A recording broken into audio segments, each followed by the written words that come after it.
Hello, and welcome to a special episode of Second Gen's Liberated Panda with just me, your host, Angel, this week. We're going to miss Jason, but he'll be back next week.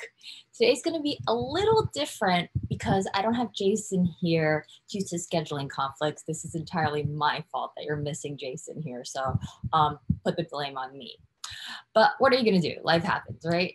So today I want to talk about something that I think is pretty cool, and I hope that people will be receptive and not dismissive towards it because it's kind of unconventional and it's not really like acceptable even by my extended family who are Chinese. So I know the kind of resistance that this can get. But I do want to put it out there that this is an option for people. So it's how to get into law school the cheap and dirty way. And I'm only saying this because college education has skyrocketed, right? And you have room and board, you have tuition, you have meals, then you have your petty cash you need to spend on stuff. I mean, that can easily be, depending on where you go, like NYU, it's $60,000 a year probably. And in other places, $30,000, $40,000. And we can pull up a chart here so I can show you the steady growth, exponential growth almost, in the past few decades and how tuition has skyrocketed. So it might not make sense. Like everything that you knew might not make sense anymore. So you really have to make that cost benefit analysis. But first, let's talk law schools, because before, like, I'm an immigrant in this country. I keep saying that, but in case for our new viewers out there, welcome. I'm an immigrant and I came when I was 4, so I didn't know anything about like other than Harvard's a good school, Yale's a good school, the Ivy Leagues are a good school. I mean, and other random schools, but I never really looked into graduate schools or anything like that. So I can just give you a quick summary of the top law schools, and they are called the T14. Just like in business schools, I believe it's like the M7, the Magic 7 or something like that. But for law school, it's the T14. And I memorized all of it because, us law students were a little bit obsessive. So you've got the first, the 1 through 3.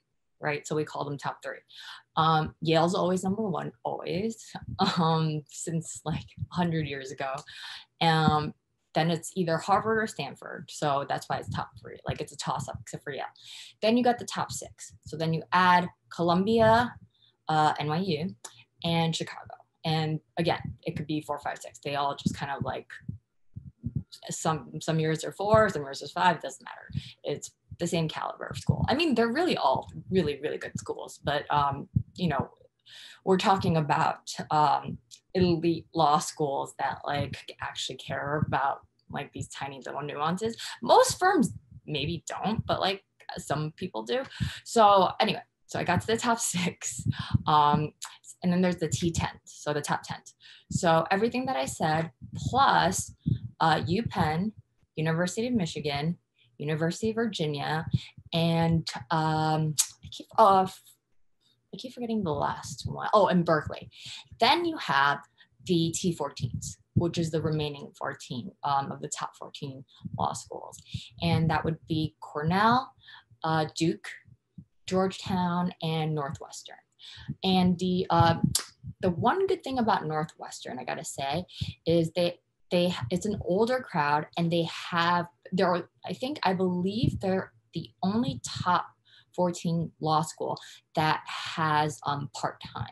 So they're very accommodating to people who already have jobs, and that's cool about Northwestern. So if that's your situation and you're like older and you have a job, do part-time in Northwestern. If you're in New York, Fordham also has an excellent part-time program too. So, and the requirements to get into them are a little bit lower. So if you do well in your first year, you can switch into like the full program and get all the benefits of that on your resume. So anyway, so you can see all the top 14 schools that I put up on the screen. And the reason why I mentioned the top 14 schools is because, okay, if you want to get into something called big law, which are the big law firms, like the top 100 to 120 law firms in America and frankly the world, when it comes to American law and other things too. I mean, so yes, so they're called big law, and like most of these law firms have like maybe like 1,000 or more lawyers. So they're huge. And right when you get out of law school, if you go to a T14 school and it's not a recession and the economy is doing well, you're pretty much guaranteed a job at a big law firm, which is pretty much what almost everyone wants, unless you want to go into nonprofit. Like I have a lot of like do-gooder friends that I like to call them do-gooders because I'm not a do-gooder, you know. I'm here to make the money because I need it. I'm an immigrant. I need the money. They don't need it, right? So other than the 20% that are like do-gooders, most people do want to either like enter into like government, clerking, vast majority big law. Why is that? Right out of law school, $190,000. I mean, you get your first paycheck and you're just like, holy moly, like this is awesome. So that's why the T14 schools are important. It's not that you can't get into big law when you're not in a T14 school. It's just you have to be that much better. So like, for instance, I graduated during the recession. So it was very, very difficult to find a job. And you can just go to University of Michigan Law School, go into big law, but not during the recession. During that Great Recession time period, you had to be above median. So the same thing would apply to non-T14 schools. Like you can be at like ranked in the 30th or 40th school, but you would have to be number one in your class, right? So if you're like, you know, at the 15th ranked school, then maybe you can be like in the top 5% of your class and still make it. And the hiring process is very grueling. They hire 2 years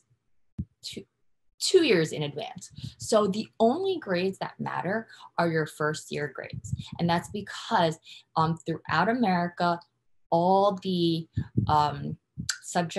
legal subjects that they teach first year are the same. You have torts, constitutional law, property law. I hope I can remember them. It's been a while, 10 plus years. Criminal law, civil procedure, and I'm missing one, but I'm sure I'll think of it. And I'm sure maybe it doesn't even mean anything to a lot of you. But the point is, you just have to do well on your first year. And it is graded, your grades are on a blind curve. So you can't rely on your charisma, you can't rely on your looks, you can't rely on anything. It's just a blind curve. And somebody has to get the C's, somebody has to get the A's, right? Like 3 people get A's, 10 people get the A minuses, 30 people get B pluses, you know, and so on and so forth. So there's really no escaping it. And the terrifying thing about that is you're basically in a school where everybody has the same exact IQ as you, because the Lsat tests for your IQ. It's the only standardized test, right, that Mensa, and Mensa is like the Genius Society.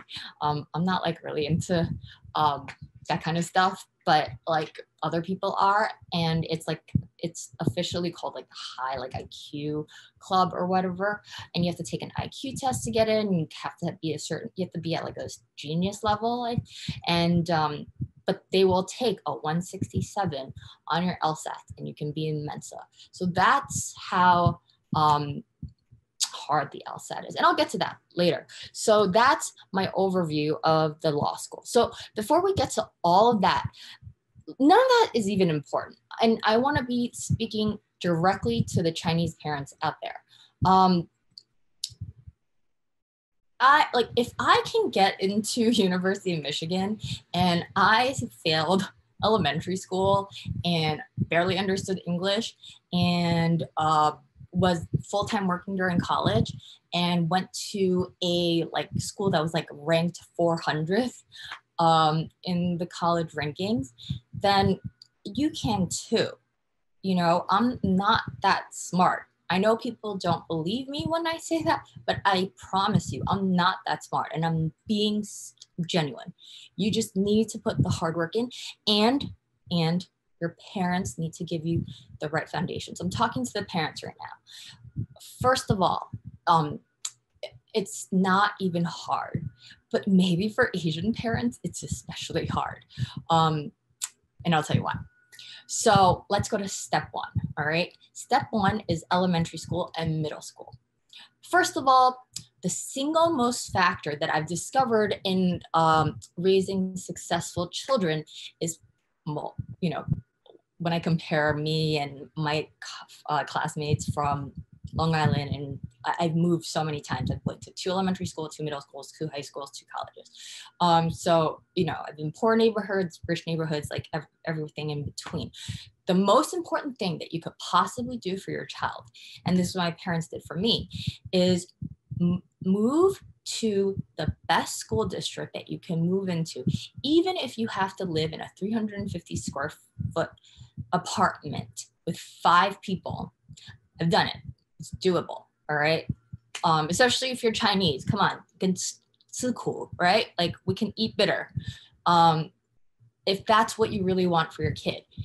Once you get them into that environment and that neighborhood where it's safe, where the people are smart, and where the teachers care, you can be dirt poor. You get the poorest, cheapest property zone for a good school district, and you don't have to worry about your child because they're surrounded by so much resource. They're surrounded by other kids with parents that emphasize academics. So you don't really need to ride your kids at all because the system is riding them, okay? And especially if you're an immigrant parent like mine were, they were never home. They ask them what my college major is, they don't know. Ask them what grade I was in at any point, they don't know. They left me home ever since I was 4, when I moved to America. And kids are super resilient. I'm telling you, parents, kids are super resilient. What did I do when I was home, bored all by myself? I found a typewriter and I learned how to type. And that's so important. Learning how to type, just, let kids be bored, take away their iPads. But anyway, I digressed. So that's the very best thing that you can do. And once you get to the good schools, and this is what I really, really, really respect about Asian parents. They're so good at this. They're so good at getting their kids to good schools. They will move mountains to get their kids into a good school district. And I admire that. I really do, because they know it's important. You guys know it's important because it is. Elementary school is important because you need to set the foundation for the rest of your life. If you're missing that foundation, everything you build on top of that is shaky. So you really need to get into a good elementary school, a good district, right?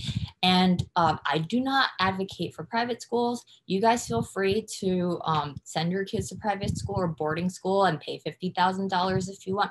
I don't believe in it. I'm a product of the public school system.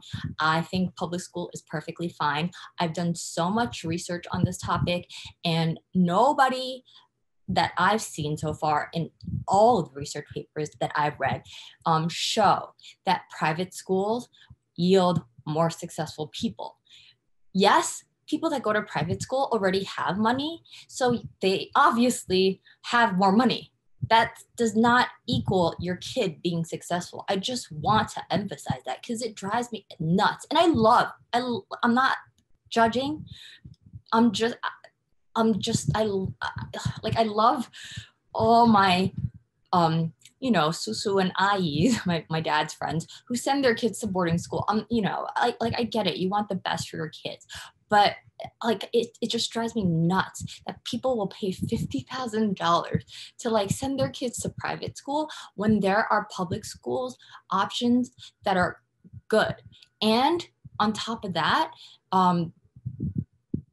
you're putting other kids at disadvantage. But I know a lot of Asian parents don't care about that. And I'm sorry if that sounds racist, but it's just true. I just need to be straight up about that. And I don't know, it just makes no sense to me, because if you're going to do $50,000 a year from K through 12 or high school or whatever, and then you're going to do another $50,000 for college, another $50,000 3 years or 2 years for graduate school, like, what are you doing? You like might as well just take all that money and give it to your kid and they can live off that forever. It makes no sense to me. So, okay, so I'm done ranting. Back to law school, because I have a lot to cover. So the only important thing, so when you move into that good neighborhood, right, is as an Asian parent, you need to let go of your kids. I know they're young, but you need to let them explore. You need to let them develop their social skills. You need to let them fail, and you need to not help them. Unless they're in danger, I would say leave them alone, but always talk to them. Always. Like, that is so important. Like, always communicate with them. Always tell them your expectations. Always be loving.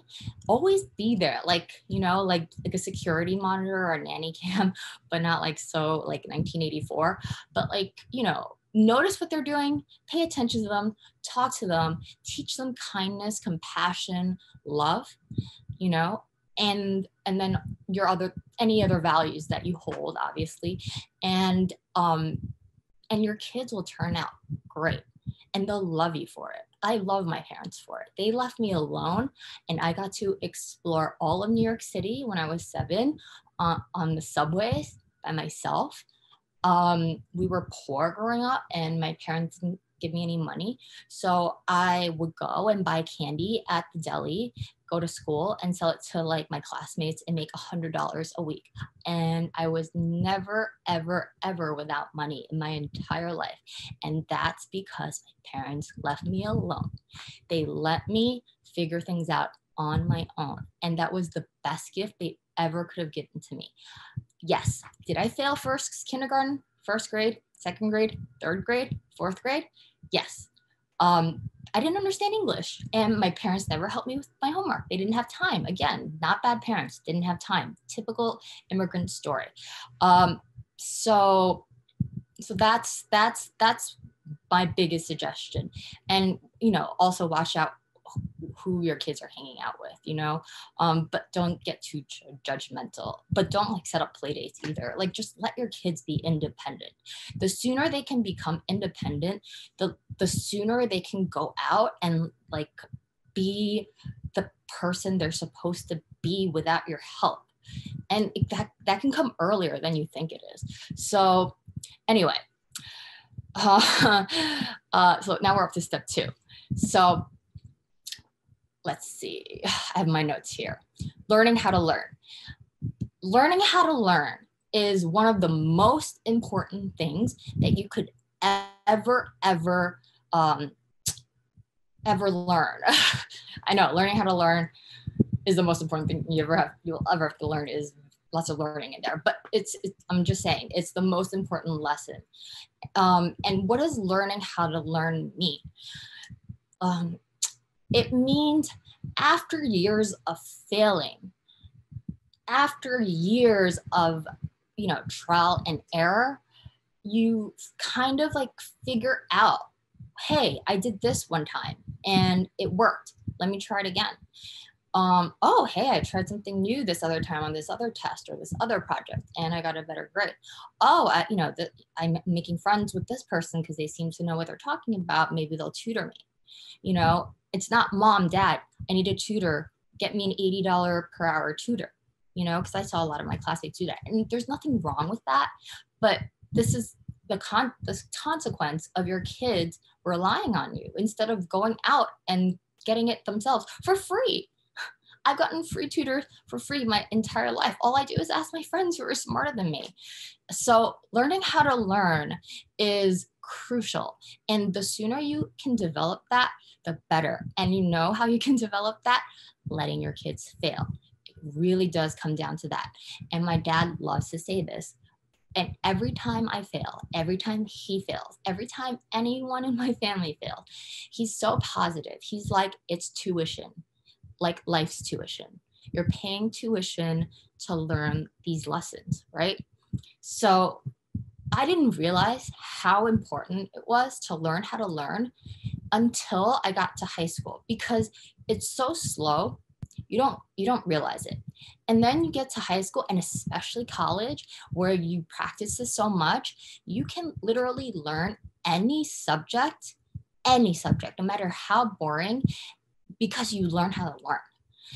For instance, let me just give you an example. I originally went to pharmacy school. That's why I went to the 500th ranked school, because it was the 8th best school, pharmacy school here. But horrible for the rest of the school, just good for the pharmacy school. I'm not good at math. I'm not good at science. I did not understand biochem. I did not understand orgo. I didn't understand any of it. I just was a robot, and I studied, and I just tried to learn to learn. And I used that same process, and I applied it to pharmacy. I got a 4.0, and I still don't know what I learned. So, and then I switched to finance. And again, I just said, I dislike math so badly. 4.0, because I learned how to learn. So that, if you can get that down, you're 1/3 of the way there. And it'll help you for anything, not just your academics. And to tell you the truth, why I say elementary time is the best time to let your kids fail, it's because elementary school doesn't matter. It doesn't matter if your kid gets an F or a D or a C on, in first grade or second grade or third grade or fourth grade. It doesn't matter. Unless there's a middle school that you're trying to get into that requires a good GP. But even then, I really don't think it's worth it. I think you're better off letting your kids figure things out on their own and failing. Because then, one, they're not going to be scared of failing, right? Because a lot of people I know never failed because they won't let themselves fail. Their parents put too much pressure on them, and they just crumble the second they fail in their 20s. And it does not faze me. I failed so many times in my life. It's crazy. I've been rejected so many times in my life. I'm totally fine with it. So it's made me a better, more carefree person, I think, I hope, or at least a little bit more resilient. So, and also it'll take a load off you as parents, because by the time I was in 5th grade, my grades went up the roof because I finally learned how to learn, finally learned English, won the science fair project in the school and the district, and the president's award and all these things. It just suddenly came. And my parents did not worry for a second that I was failing kindergarten through fourth grade.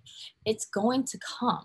And if it doesn't come, then you can, as parents, you can kind of gauge, and you can be like, okay, what can I do to help? But ask your kids what you can do to help, right? Give them guidance, though. You always have to give them guidance. Do not let them play video games and iPads all day long, because that's not learning how to learn. They need to be serious.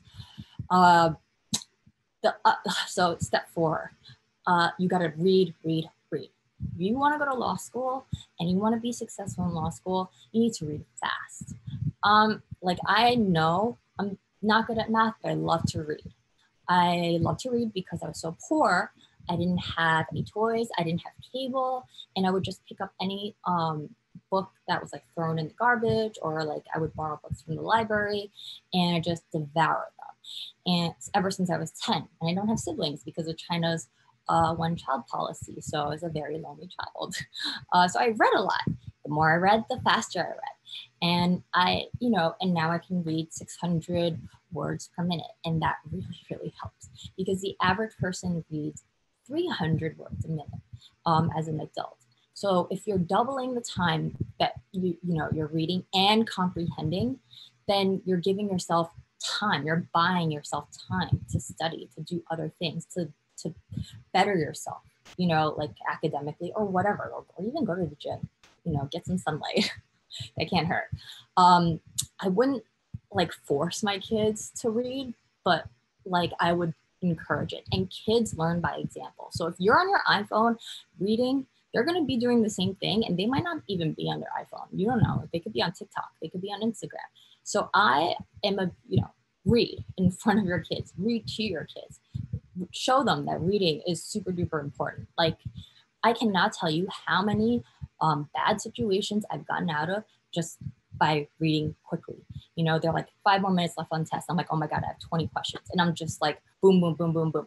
And that just goes down to reading fast. And I can't count the number of times I said to myself, wow, I'm so glad that I read fast, because I would have completely failed the SATs or whatever, definitely the Lsats. Okay, so moving on to middle school. I gotta talk faster. So middle school is now the new high school, everybody. There's dramas, there's cliques. So you should let your kid, because they're going through puberty. So middle school is a very tough age. They're gonna be rebellious. I was the worst. I mean, I don't even know how my parents dealt with me. I was just the worst kid. I got into so much trouble. All the other parents thought I was going to be like in jail or something. And hey, like I got it all out of my system in middle school. And so many of my friends, so many of those same parents with the kids that are like some of my best friends, they go to college, and because their parents were so strict and only made them do homework and didn't let them go out, they got to college, they went wild, alcoholic, sleeping around, which is fine, no judgment, but like just like over consumption of it. That's the issue, because they didn't have it for so long. So like I hope parents really understand that you need to expose your children to everything, or at least talk to them about it, right? And don't just like drugs are bad, alcohol is bad, because they're going to experience it one day, and they're going to do it in excess, and they're going to be like, well, what were my parents talking about? And you never want that, I mean, there are times you're going to make mistakes, but you don't want your kids not to be able to talk to you. So anyway, so that's middle school. So middle school grades don't really matter that much, but it depends on your state.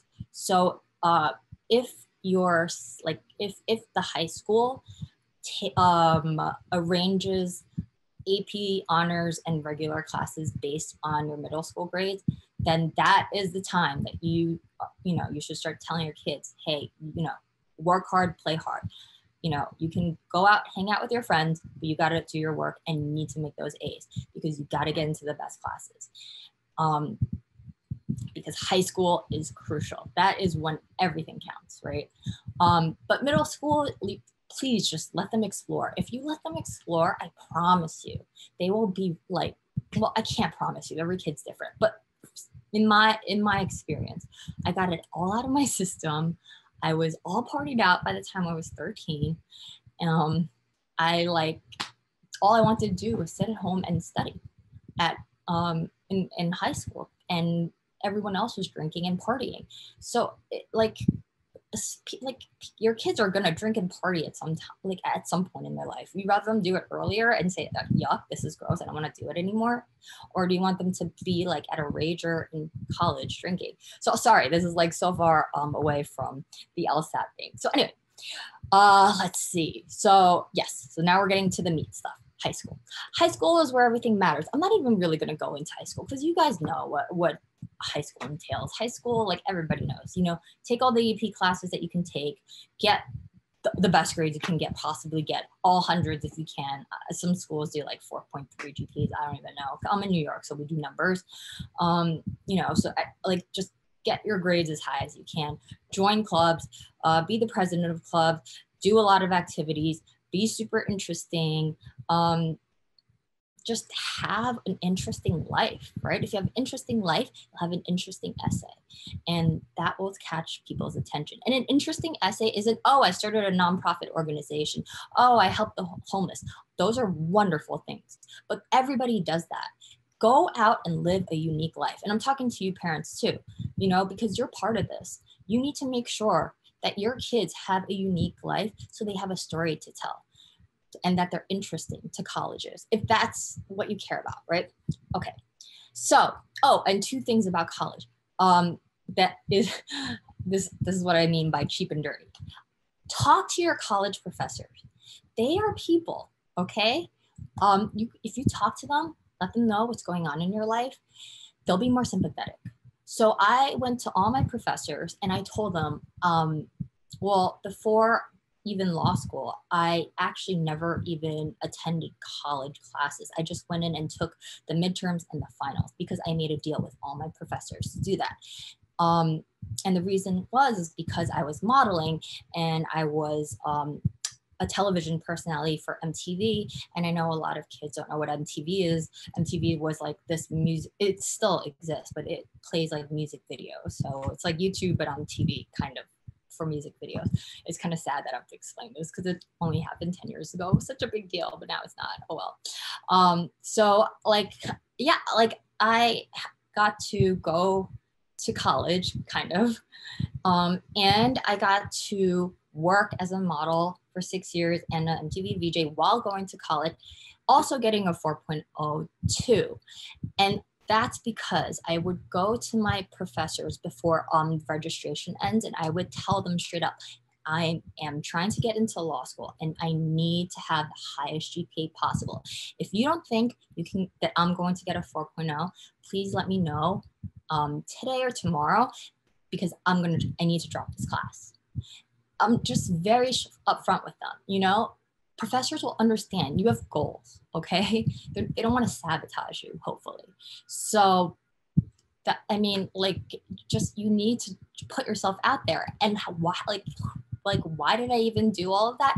I did all of that because when I was a kid, my parents let me go out into the streets, talk to people, ask for directions, ask how I want my sandwich made, and was just very independent. And that process just continued and continued.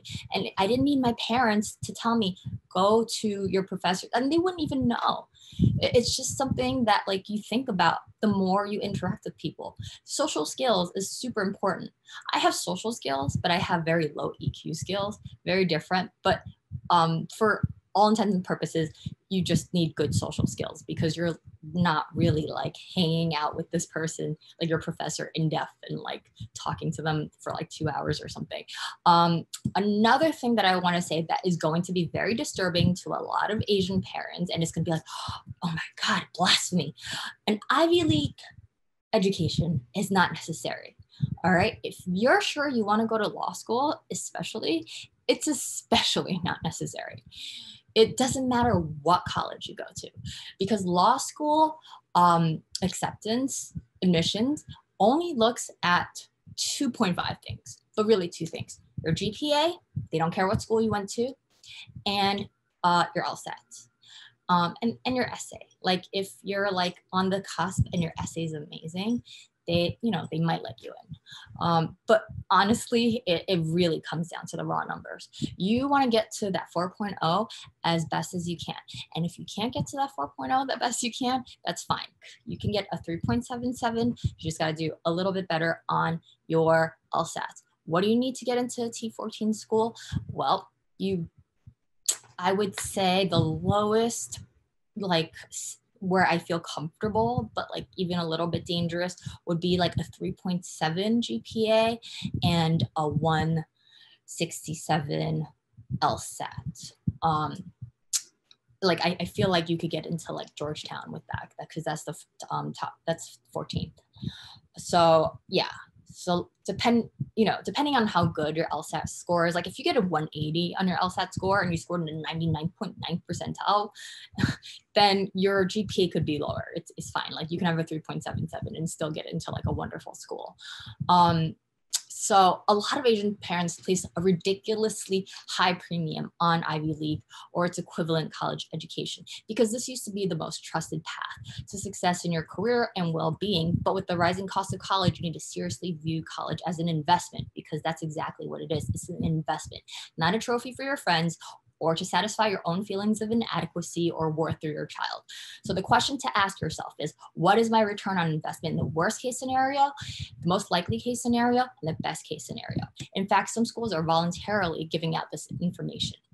So here's the thing. If you know for certain that you want to go to law school, go to the best school or the closest school that will give you a full academic scholarship, free room and board, and free housing. And I went to St. John's University in Queens. Like I said, they gave me everything. Everything, because I had a 1500 on my 1520 on my SAT. So I was very overqualified for that school.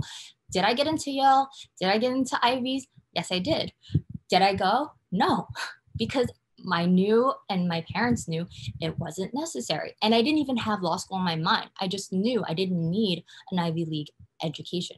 And I also knew that I wanted to, I have, my family business, and I need to help them with their gas station. I need to be around in New York. It's just like, I have a lot of things going on, and an Ivy League education did not add any value to my life. And guess what? If you're thinking, oh, what about the networking? Well, if you get into a T14 school, you are going to be networking with freaking like Eric Holder or like Chief Justice Robert, right? The main chief on the Supreme Court, he'll be teaching your classes. So you're good. You don't need to go to an Ivy League school or boarding school to get the connections. You'll get it in graduate school if you follow these steps. I seriously got to talk quickly now. So anyway, so I switched to finance after 3 years of pharmacy school. And let's see, I was making about $100,000 modeling doing TV. So this is what I'm saying. Time organization skills. I got that from middle school. And that's how I was able to balance gas station management, going to my modeling auditions every day, then going to the shoots, then doing my MTV stuff, and then also making it to my finals and my midterms in school. You need to have excellent time management skills. So if you recall, I said excellent time management skills, you need to read fast, and parents, let your kids explore and let them make mistakes and let them fail. And always, always communicate with them. Always. Do not let them get away with, my day was fine. No, you get in deep, because you want that connection with your kid. So you can be, you can be on the same page when they're older, because I'm like best friends with my parents, and it's the best. They give me the best guidance, and I listen to them, they listen to me, and we have a great relationship, and it's because they never held me back. So next, the Lsats. I'm not going to sugarcoat this. The Lsats is one of the hardest things I've ever taken. And just to put this in context, they only give you 1 minute and 25 seconds for each question. So you have to read this much, then you have to read this much in the answers, and then you have to decide in 1 minute and 25 seconds what the right answer is. That is really, really difficult. My Lsat teacher, my favorite one, he said something very interesting. He said, if everybody took the Lsat and had infinite amount of time to take it, probably everyone could get a 180, which is a perfect score. And I found that not true, because I don't think I would have gotten a 180 no matter how long it took me. But he's a genius or whatever, and probably applies to a lot of people. But there's a lot of truth to that. It's like, for instance, the GMAT also has similar two of the same sections that the Lsat has, or at least one. It's the argument section. We get 25 minutes on the Lsat. On GMATs, they get 45 minutes, and they get the easy questions, because they're easy, medium, hard questions. You need to know this. It's way too soon. And I'm sorry, I'm talking so fast, because I only have another like 10 minutes and I want to get to everything. So why is the Lsat so hard? Like I said, they give you so little time. It's broken down into 5 sections. 4 sections count, 1 section's experimental. I believe the Lsats, the SAT is like that. I mean, it was like that when I took it, but that was 15 years ago. So I don't know if they've changed things. And you don't know what the experimental section is. You get 1 minute and 25 second and 25 minutes to do each section, 4 sections. 1 is reading comprehension, 2 is the arguments that I was talking about, and then 3 is something called games or logic. And like, you don't need to know any of this now, especially if you're young. So for the Lsats, I have only my own personal experience. So I'm not going to give any advice on where you should go. But I went to Princeton Review and Kaplan for an entire year. And no matter what I did, I kept getting in the mid 150s, which is not good. And we can pull up the chart right now and see how not good it is. You can even see 150 is so low that the chart doesn't even show it.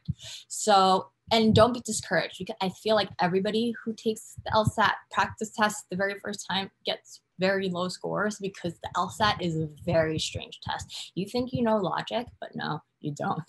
You don't until you take the Lsat, because it is the weirdest logic, like with purple dinosaurs, and like, it's not the words that are weird, it's the logic that's weird, but it's logical. Once you take the test, you'll see this will all make sense. So I ended up getting a 170 on my Lsat, which is in the 98.6 percentile. And remember I said 180 is the top score. So 170 is good. Some say it's really good. I just think it's okay, because it'll get me into the top 14 school. So that's all I care about.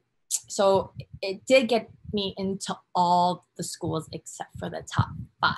So they even gave me a half scholarship. And here's another tip: negotiate for your scholarship. I had a higher scholarship from Duke. I went to Michigan and I said, hey, Duke is giving me $5,000 more.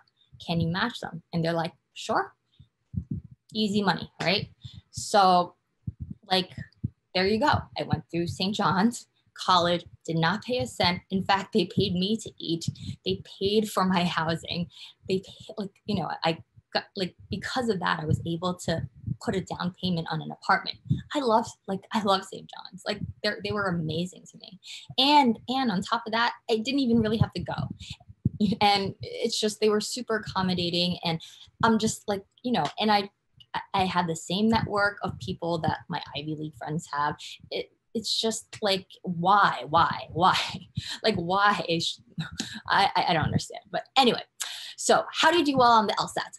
Find a fantastic tutor. Spend good money here for a tutor if you can afford it, because I'm not a big fan of classes. I really am not. Buy every single real Lsat test there is published by the LSAC. That's LSAC. They are the ones that administer the Lsat test. They come in volumes that look like SAT prep books. There are 60 official published Lsat tests, which is plenty to study from. Never ever practice Lsat questions that were never actual questions on the Lsats. It will mess you up, because the LSAC organization writes the questions and they have a special method. Kaplan and Princeton Review will write their own questions, and they're not teaching you the same skill. You're not going to get those purple dinosaur questions, and the purple dinosaur questions are very important. And you'll see what I mean when you take one of the tests. It's one of the hardest questions that I think I've ever seen. It's so nuanced, but it's important. Another thing that you need to do: wake up every day.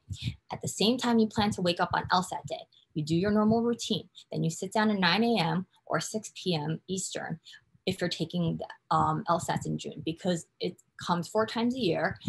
In June, it's at 6 or 4 p.m. I forget, because I took the morning one, and I took the December one, which was at 9 a.m. So every day, 3 months before the Lsat, I would pretend I was going to take the Lsat. I woke up when I was supposed to wake up. I did everything I did. I ate what I was going to eat on the day of. I sat down, no distractions, front to back, 3 to 4 hours, took the Lsats. And cried because I did so bad. Then every other day, you go through all of them, right? Once you're finished with all of them, you do it again. You do it 3 times, 4 times if it's necessary. You do it so that every time you take it, you're getting a 169, a 168, 170. And if you're getting above that, oh my God, like, you don't even need to watch this video. Like, you can teach me. Like, seriously. But like, you just need to practice, and you can. So every single person that I've told this method to has done extremely well on the Lsat. And you know, of course, like, they have to have the foundation that I mentioned as well. But like, every single person that I've given this advice to have done well. Every single person that I've given this advice to that say they take it, but they like take a bathroom break. and they don't like subtract the time from their clock, because during the real Lsat testing site, if you try to go to the bathroom, you don't get that time back. And I'm serious, wear a diaper. This is the most important test, not of your life, but maybe. And I'm not ashamed to say I wore a diaper. Like, I want to be prepared. Like, I'm not going to waste 20 minutes or 15 minutes to walk into the bathroom and suffer if I just rather pee in my pants. Like, this test is way too important. And nobody will know, I promise, except for me. So once you find yourself consistently getting like the 168s and above, and like being and not cheating yourself, right? Doing everything exactly how it's supposed to be done, not getting distracted, not peeing, not going to the fridge and getting your drinks, you're golden. So let's see. This is the only time other than the bar where parents must, well, you're too old for parents. Like this, you need to have your own motivation at this point.